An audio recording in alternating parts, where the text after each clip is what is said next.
같이 사도신경으로 우리의 신앙을 하나님께 고백하겠습니다. 나는 전능하신 아버지 하나님, 천지의 창조주를 믿습니다. 나는 그의 유일하신 아들, 우리 주 예수 그리스도를 믿습니다.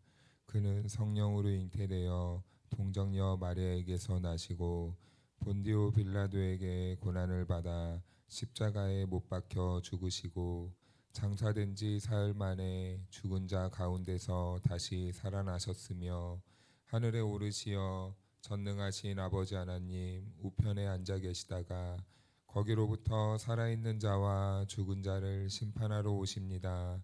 나는 성령을 믿으며 거룩한 공교회와 성도의 교제와 죄를 용서받는 것과 몸의 부활과 영생을 믿습니다. 아멘. 찬송가 401장 주의 곁에 있을 때 다 같이 찬송하겠습니다.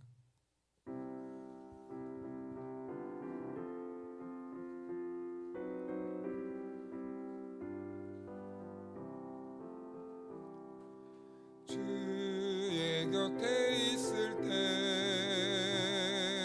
마음이 든든하오니 주여 내가 살 동안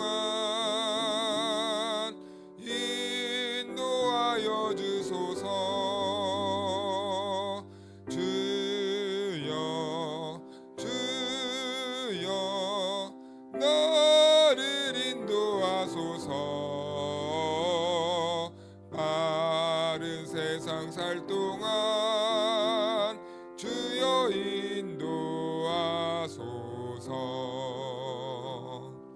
비난처인 예수여 세상 물결 엄할 때 크신 은혜 베푸사 나를 숨겨주소서. 주여 주여 나를 인도하소서.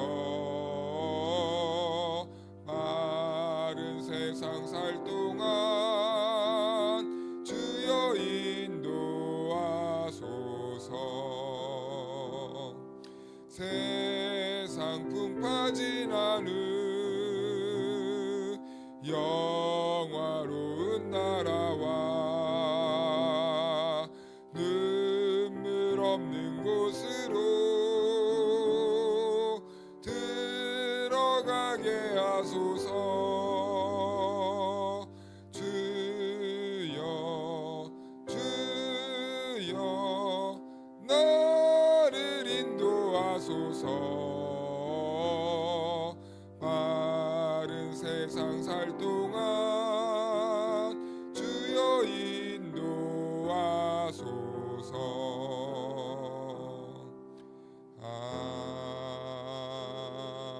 아멘. 오늘 우리에게 주신 하나님의 말씀은 고린도전서 2장 1절에서 12절 말씀까지입니다. 한 절씩 교독하겠습니다. 형제들아 내가 너희에게 나아가 하나님의 증거를 전할 때에 말과 지혜의 아름다운 것으로 아니하였나니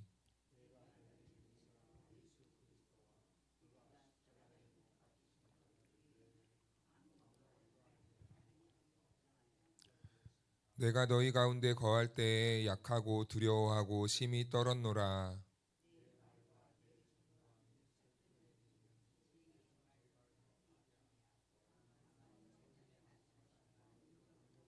너희 믿음이 사람의 지혜에 있지 아니하고 다만 하나님의 능력에 있게 하려 하였노라.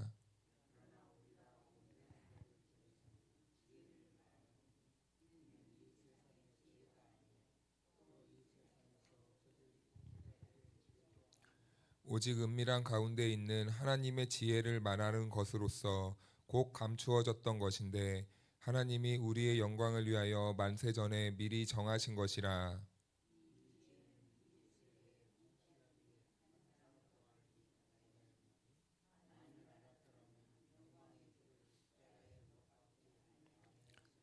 기록된 바 하나님이 자기를 사랑하는 자들을 위하여 예비하신 모든 것은 눈으로 보지 못하고 귀로 듣지 못하고 사람의 마음으로 생각하지도 못하였다 함과 같으니라.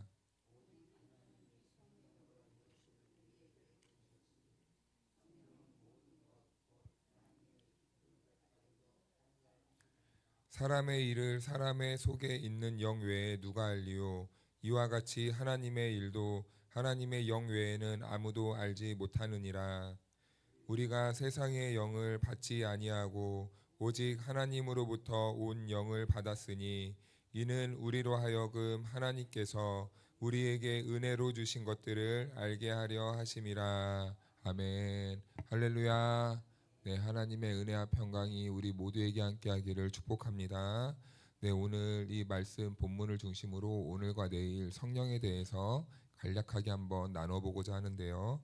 오늘은 먼저 성령님께서 왜 우리 교회에 오셨는가에 대해서 말씀을 나누고자 합니다.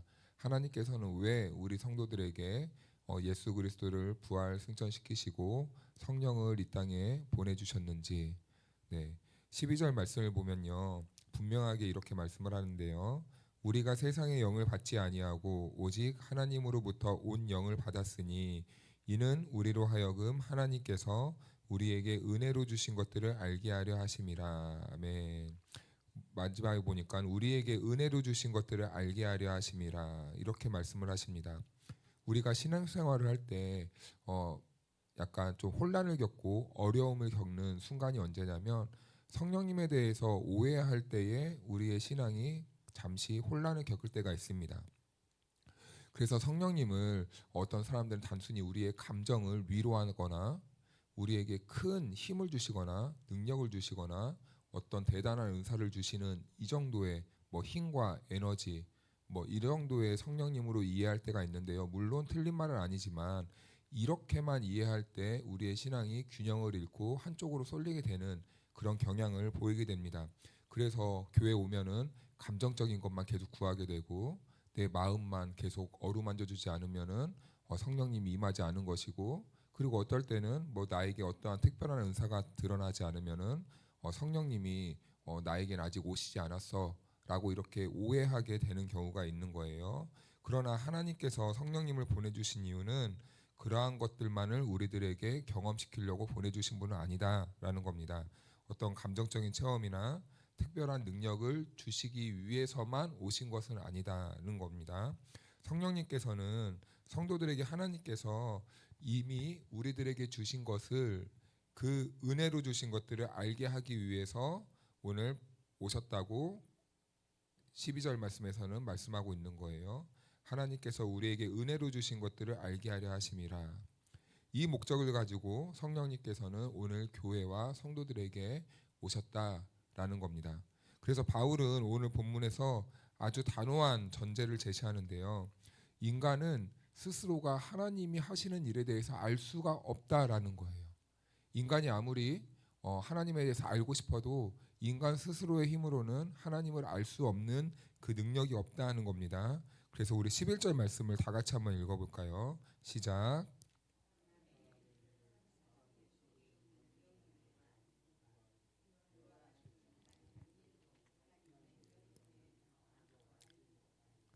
아멘. 네, 사람의 마음은요, 사람도 마찬가지죠. 사람의 마음은 자기 자신만 압니다. 내 속마음을 다른 누군가에게 말해주지 않으면 상대방은 나에 대해서 몰라요. 이렇듯이 우리가 하나님을 알고 싶어도 하나님이 하나님께서 우리들에게 하나님에 대해서 알려주지 않으면 우리는 하나님에 대해서 알 수 있는 방법이 없다고 하십니다. 그래서 하나님의 일은 하나님만 아시는 거예요. 그런데 그것을 깨닫게 하고 그것을 알게 해주시는 분이 있으니 바로 성령님이라는 분이십니다. 그래서 성령님이 우리 안에 오시면요, 우리가 하나님의 마음을 알게 되고 하나님의 뜻을 알게 되고 하나님의 계획을 깨닫게 될 수 있게 된다는 거예요. 왜냐하면 성령님은 곧 하나님의 그 영으로서 하나님의 그 생각을 알게 해주시는 분이시기 때문입니다. 여기에서 우리가 먼저 인정해야 될 것이 있는데요. 인간은요, 하나님 앞에서 지적으로나 영적으로나 모든 면에서 한계가 있다는 것입니다. 우리의 지식은 한계가 있어요. 그래서 우리는 살면 살수록 사실은 더 많이 알게 되는 존재처럼 느껴질 때가 있는데요. 사실은 세상 앞에서 하나님 앞에 서면은 우리 인간은 더 몰라지는 게 맞습니다. 그래서 아는 것보다 내가 모르는 게 이렇게 더 많이 있었구나. 혈기가 왕성할 때는요. 내가 이것을 배우면요. 나 이만큼 알았어. 막 자랑하는데요. 사실은 우리가 인생을 더 살다 보면은 우리가 알고 있는 지식이 정말 바다에 물 한 바가지만큼도 못하다는 것을 깨닫게 돼요. 내가 지금까지 이거밖에 모르고 살았구나 라는 것을 깨닫게 되는 것입니다. 그래서 지식 앞에 선 인간은 항상 겸손해질 수밖에 없는 것이죠. 이렇듯 우리가 하나님 앞에 섰을 때도 마찬가지입니다. 혈기가 왕성하고 이제 막 신앙이 시작됐을 때는 내가 막 이런 하나님을 알아 막 이렇게 막 기세등등하다가도 어느 순간 하나님 앞에서 우리가 섰을 때 내가 하나님에 대해서 정말 모르는 게 투성이었구나 라는 것을 깨닫게 됩니다. 그러면서 하나님 앞에서 우리 성도들은 신앙의 연륜이 깊어질수록 더 벼가 익어가면서 고개가 숙여지듯이 하나님 앞에서 고개가 숙여질 수밖에 없다는 것입니다. 그래서 우리는 더 하나님을 의지하게 되고 하나님을 바라보게 되고 하나님만이 나의 인생의 길이요 진리요 생명이라는 것을 고백하면서 하나님만 더 붙잡는 싸움에 우리가 들어가게 되는 것이죠. 그런데도 인간은요 하나님 앞에서 쉽게 말할 때가 있습니다. 이건 내가 살아봐서 압니다. 이건 이렇게 해야 돼요. 하나님 앞에서도 항상 우리가 기도할 때도 이런 습성이 있죠. 우리가 모든 것들을 다 계획을 세워놓고 모든 길을 다 정해놓은 다음에 하나님 제가 이렇게 할 테니까 하나님은 이렇게 도와주십시오. 그냥 하나님 앞에서 내가 이렇게 해보겠습니다. 내가 살아보니까 이게 맞더라고요 라고 하면서 계속해서 모든 것들을 나의 기준으로 맞출 때가 있습니다. 하나님 이건 제가 경험해봐서 알아요. 특히 우리가 저 사람은요 안 됩니다. 제가 지금까지 살아오면서 저 사람을 겪어보니까 저 사람은요 변할 여지가 없어요. 하나님도 안 되실걸요. 이렇게 단정 지을 때가 얼마나 많은지 몰라요. 이 말은 사실 하나님 앞에서 우리가 매우 위험한 고백입니다. 위험한 고백이에요. 하나님은 우리의 경험과 우리가 계산하는 그 틀 안에 계시는 분이 아니시기 때문이에요. 하나님은요 우리의 경험과 계산이 아니라 얼마나 자유로우신 분인지 모릅니다. 우리의 상식과 우리의 생각과 우리의 틀을요 항상요 하나님은 초월하세요. 초월해요. 그런데 고린도 교회가 바로 이 지점에서 갇혀 있었어요. 흔들렸어요. 여전히 세상의 기준과 인간의 지혜와 경험의 틀로 하나님을 이해하려고만 했기 때문에 고린도 교회의 성도들은 큰 오해와 문제가 벌어졌던 것입니다. 고린도 교회는 말씀드렸다시피 헬라 문화의 중심지였어요. 이 사람들은 지식을 숭배합니다. 논리적인 것을 굉장히 따져요. 그리고 수사학을 굉장히 좋아했습니다. 그러면서 고린도 교회 안에 이런 문화들이 자연스럽게 들어왔습니다. 말을 잘하는, 설교를 잘하는, 가르침을 잘하는 사람들은 왠지 영적으로 있어 보여요. 그리고 이 은사가 많으면요, 왠지 모르게 그 성도는 이 신앙이 깊은 것처럼 느껴지는 겁니다. 그러나 바울은요, 이 모든 기준들을 단번에 무너뜨리는데요. 우리 10절 말씀을 다 같이 한번 읽어볼까요? 10절이요. 시작.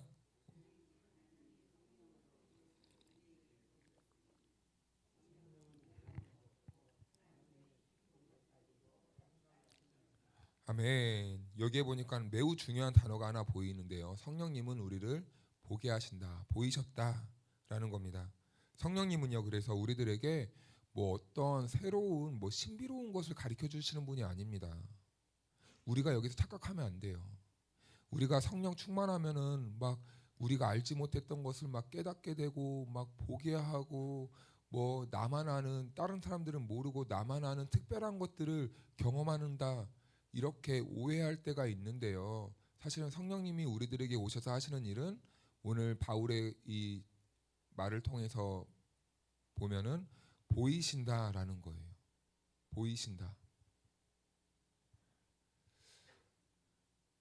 우리는 흔히요 공부를 더 많이 하면은 알게 될 것이라고 생각하고 말씀을 우리가 많이 읽고 오래 들으면은 더 많이 깨닫게 됐다 깨닫게 될 것이다라고 이렇게 생각해서 우리가 여기에 막 온 인생을 이렇게 막 투자하시는 분들도 가끔 있습니다. 다른 거 다 필요 없고 그냥 막 평생 동안 막 성경만 읽는 거예요. 성경만 공부하는 거예요. 이러신 분들이 있습니다. 그러면서 항상 율법적으로 나 성경 막 몇십 독했다, 막 백독했다, 막 백독하기 막 그런 것도 있잖아요. 그런데요, 성경은요 그렇게 말하지 않아요. 성경은요 우리가 많이 듣고 많이 읽고 공부해야 깨닫는 것이 아니라 성령님이 우리들에게 보여주셔야 깨닫게 된다라고 이렇게 말씀하고 있다는 거예요. 근데 우리는 항상 반대로 생각을 한다는 것이죠. 보지 못하면 아무리 설명을 들어도 붙잡지 못하는 거예요. 우리가 우리 안에 아무리 많은 것을 쌓아도 결국엔 성령님이 우리들에게 깨닫게 해주지 않으시고 보게 하지 않으시면은 아무 의미가 없는 겁니다. 그렇다고 또 오늘부터 성경도 안 읽고 그러시면 안 됩니다. 이렇게 말했다고 뭐 나는 오늘부터 성경도 안 읽고 설교도 안 듣고 성령님만 붙잡아야지, 그게 아니에요. 균형을 잡아야 된다는 겁니다. 반대로 이런 말이 있어요. 성령님이 나를 쓰고 싶어요. 쓰고 싶은데 내 안에 말씀이 없는 거예요. 말씀이 없으면 성령님이 쓸 수 있나요? 보여주고 싶어도 못 보여주는 거예요. 한쪽으로만 치우치는 신앙생활을 경계하라라는 것입니다. 그래서요, 성령님이 우리들에게 보여주신다는 것은 길의 문제가 아니라 우리의 시력의 문제라는 거예요. 길이 없어서 못 가는 것이 아니라 길을 보지 못해서 가지 못한다는 겁니다. 동굴에 한 번씩 이렇게 들어가 보신 적이 있을 거예요. 그런데 이 동굴 안은 매우 습하고, 그리고 습하기 때문에 돌도 미끄럽고, 그리고 돌도 이 평지가 아니라 울퉁불퉁합니다. 그래서 안전하게 길을 가기 위해서 요즘은 뭐 길도 깔아놨지만 매우 중요한 것은 전구를 켜놓습니다. 전구를 켜놓으면은 길을 보고 안전하게 갈 수 있잖아요. 그런데 만약에 생각을 해볼까요? 전구가 불이 나갔어요. 그럼 그때부터 우리는 어떻게 될까요? 그 자리에 서 있을 수밖에 없습니다. 보이지 않거든요. 그런데 불이 꺼진 그 순간 사람은 무서워서 웅크리고 그 자리에 서 있을 수밖에 없는데 길이 보이지 않기 때문이라는 거죠. 그런데 성령님의 역할이 바로 이것이라는 것입니다. 성령님은요, 우리들에게 길을 새롭게 만들어 주시는 분이 아니에요. 이미 있는 길을 보여주시는 겁니다. 이미 주님이 가신 그 길을 성령님이 조명해서 갈 수 있게끔 이끌어 주시는 겁니다. 우리는 그런데 때때로 우리가 오해할 때가 있어요. 우리가 개척자라고 생각할 때가 있습니다. 아니요. 우리는 따라가는 자들입니다. 그런데 따라가기 위해서는 성령님이 먼저 가신, 예수님이 먼저 가신 그 길을 보여주셔야지만 우리가 따라갈 수 있다는 것이죠. 그래서 이것은 길이 있고 없고의 문제가 아니에요. 이미 길은 있어요. 그런데 문제는 이것을 볼 수 있냐 없냐의 차이라는 것이죠. 성경도 마찬가지입니다. 문자 그 자체로는 우리들의 영혼에 열리지 않아요. 물론 글자는 이해할 수 있겠죠. 우리가 책을 읽듯이. 그런데 그것이 나의 양식이고 나의 삶이고 나의 영혼을 구원의 길로 이끌어 주는데 그렇게는 열리지 않는다라는 것입니다. 성령님이 오시지 않으면 성경은요 우리들에게 닫힌 책이 되고 마는 거예요. 같은 말씀을 읽어도 와닿지 않는 겁니다. 그런데 우리가 성령에 충만하면은 우리가 같은 글을 읽어도 어쩔 때는 이 말씀이 나의 말씀처럼 들릴 때가 있어요. 그때 바로 성령님께서 우리들에게 말씀을 열어주시는 그때인 거죠. 그때 우리는 어떻게 해야 됩니까? 그 말씀이 오늘 나에게 주신 말씀인지를 붙잡고 순종해야 하는 것이겠죠. 성령님의 조명이 임하면 우리의 삶의 태도와 가치관이 바뀌기 시작합니다. 사람은요, 움켜쥐는 이유가 있어요. 그 이유는 무엇입니까? 그 가치를 모를 때 움켜쥐게 됩니다. 더 좋은 것을 보지 못하면 사람들은 절대 놓지 못해요. 아이들만 보아도 그렇습니다. 어떤 아이들은요, 용돈을 받으면 부모에게 맡겨요. 그러면요, 부모는요, 용돈을 받고 부모에게 맡기면요, 더 전전긍긍합니다. 아니, 이 아이가 돈도 없이 어떻게 살아가는가. 그러면서 더 관심 갖게 되고 더 챙겨주게 됩니다. 그런데 반대로 어떤 아이들은 용돈을 받으면 다 자기 것이 딱 주머니에 딱 넣고 절대 아무도 주지 않습니다. 그러면서 막 자기 혼자 막 떵떵거리며 살아가요. 이것도 사 먹고 저것도 사 먹고. 그런 아이들은요, 부모님이 이렇게 딱 보고, 아, 쟤는 알아서 잘 하는구나, 쟤는 나의 도움이 필요 없구나, 이렇게 무관심하게 돼버리는 겁니다. 사람도 하나님 앞에서 똑같다는 거죠. 우리가 움켜쥐고 있으면요, 다 내 것인 줄 압니다. 그러면 그것만 가지고 살아가게 됩니다.